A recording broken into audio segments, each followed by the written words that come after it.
গাছে ওই গাছে দে, ওই 3টা গাছে দিতে হবে কিন্তু। হ্যাঁ দে, বড় গাছে দিয়ে দে। বন্ধুরা শুভ বিকাল।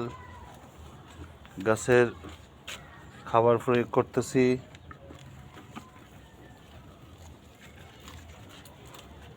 প্রতি 6 মাস অন্তর অন্তর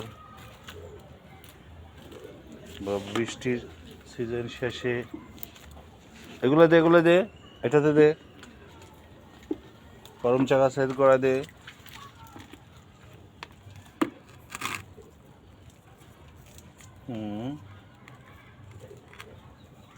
ওকে ওকে, তাকে এবার ওইটাতে ওইগুলো